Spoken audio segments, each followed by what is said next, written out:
I know you mentioned previously about an actor dropping out, getting cast in something huge at the last minute. Aside from that, and I know that's a huge thing, what was one of the other biggest challenges you faced in pre-production, and how did you work through it? Yeah, it's very interesting. Bethany and Will, my producers who came in right at the beginning of the film, you know, we're tackling a monumental task for very little money. So you have to be smart, you have to be intuitive, and of course you have to look at the clock and go, hey, if we start pre-production, meaning we bring in set designers, we bring in department heads, you know, we need to do that. I'm making this up 6 weeks to 8 weeks before we actually start day one. And you know, all of a sudden it became very clear to me that, and it became very clear to them that there was so much to do, especially because my studio's in Hollywood, and the movie's split between Hollywood and New Mexico. You arise to the realities that weather's going to be a problem. You arise to the reality of tax credits. You actually wake up in almost a splash of water in your face to complexities that you would have never even thought of, such as in our case, in the finale of the movie, the actress almost drowns in the Rio Grande. And check this out, you know, 4 weeks before production, we went and scouted for what they call a tech scout with the DP and with the gaffer and grip, and we were excited, but we were conceptually flabbergasted by the fact that because of the drought, the Rio Grande had lowered probably 5 inches from what it was when I went 5 weeks earlier. And then of course, it was predicted that it was going to continue to go down.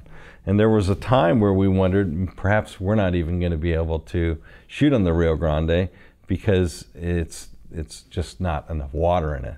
And it's one of the only things that I had to vie for when I finished the movie was have the finale, the grand finale of the movie, digital effects put in to make it look more dangerous, because the actors were literally working in 4 feet of water, submerged, just enough for their butt to clear the water line.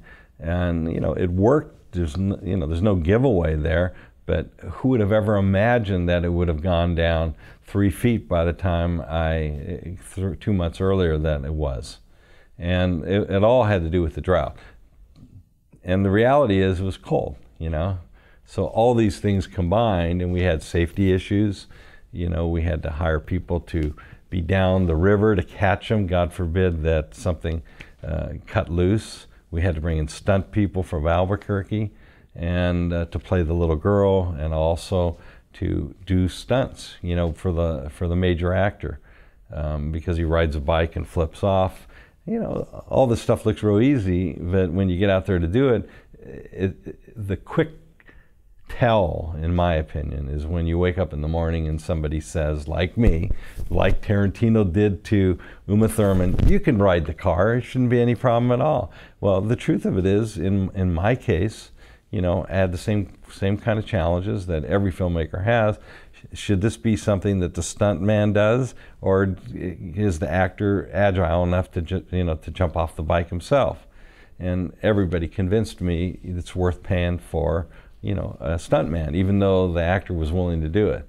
And the big advantage that really is truthful in the conclusion is that A, nobody got hurt, and B, we did it in one take. Wow. So, you know, there's a scene in my movie where the little girl is driving a pickup truck into the Rio Grande. How do you go about setting a shot up like that on a low-budget movie? And, you know, that was a challenge. And how long is that going to take? And, you know, how could we cheat it? You know, can we make it? And we ended up cheating it. We ended up bringing in water guns and have her stop before she got into the lake, shot off the water guns, and then change the angle so it looked like the truck was already in the water, you know. So it's, I mean, and here again, none of this stuff came directly from me. It's a collaboration. I think what's critical, to be an inventive filmmaker, you got to just drop your ego at the door, and you got to know.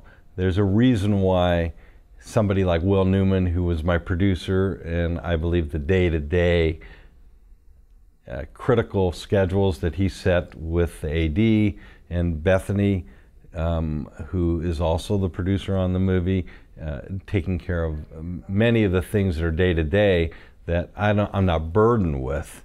But I will tell you that surrounding yourself by competent people, even though I'm a photographer and I know how to light and I know what I want, I let the DP tell the story. It's all his.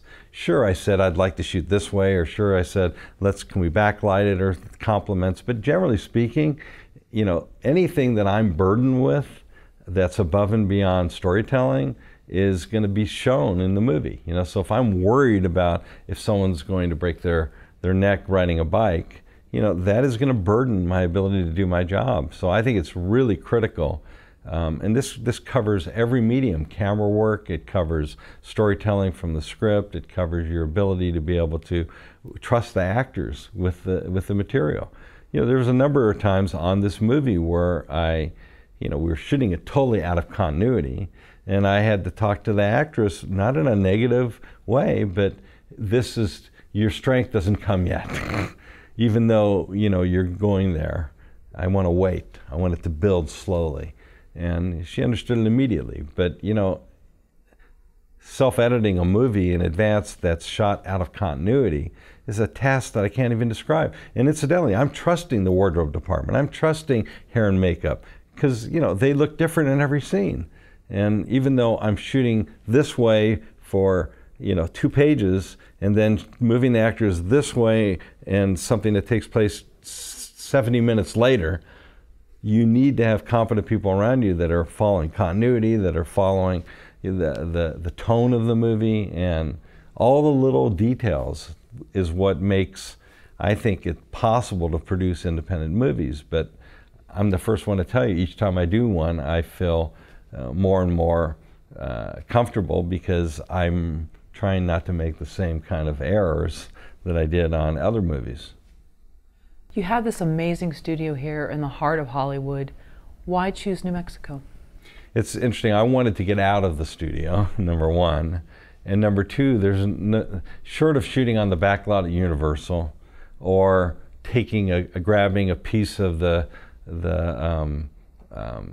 San Fernando Mission, there's just no place to go that you can get the kind of versatility you can. And with the tax credit that you receive as a filmmaker, which incidentally in New Mexico was extraordinary, and I'm not just talking financial, I'm talking support. They did so much for us in a way that filmmakers would want to embrace. I'd be their biggest pitch man, because never once did we feel abandoned. And incidentally, shooting in Taos is like living here in LA and shooting up in the mountains. You know, it's 2.5 hours outside of Albuquerque. So no matter what you want, it's going to be a pain in the ass. And they helped us in a way that was not only generous, but unexpected. Was that the plan all along, to shoot in New Mexico? I mean, it looks absolutely beautiful. Makes me want to go there, actually. Right. But I mean, was that the plan all along, or did you look at some of the tax credits, look at some of, I mean... Absolutely. Okay. We looked at everything. If you see the movie, you will, analytically, you will see that the travels to get to New Mexico took us to shoot in Lancaster. But you won't know it's Lancaster. You'll just know that it's the same desert. And those decisions were entirely economic. We had, I think, 20 extras, and the principals were here in LA, and we lost 2.5 hours of our day to get there and 2.5 days to get back, but we were able to shoot, you know, I think at least a day less here than in New Mexico. But when we got to New Mexico, you know, we were anticipating, you know, having very, very productive days, but every night we would get back and we would have post-production meetings going, what if it rains?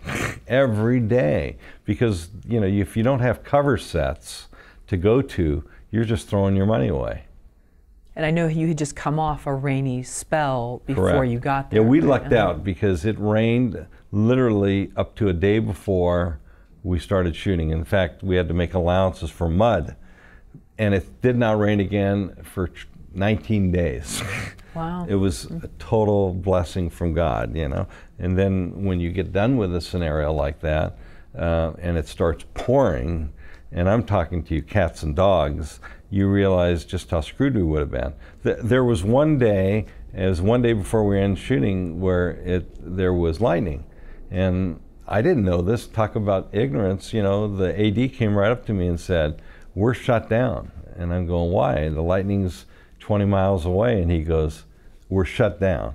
And he looked me straight in the eye and he goes, "Don't question me, you know. I'm not putting the crew or the cast in jeopardy." And all the mobile homes with the talent had to turn off their engines, you know, because God forbid they get hit. They don't want to have an arc. And that was the same day that when I called RAP at 7 o'clock at night, at 7:02 it started raining. And the density of the rain was so fierce that it would have just been miraculous we were even able to finish the movie. And by the way, I just want to mention something, is the actors had other commitments, the crew had other commitments.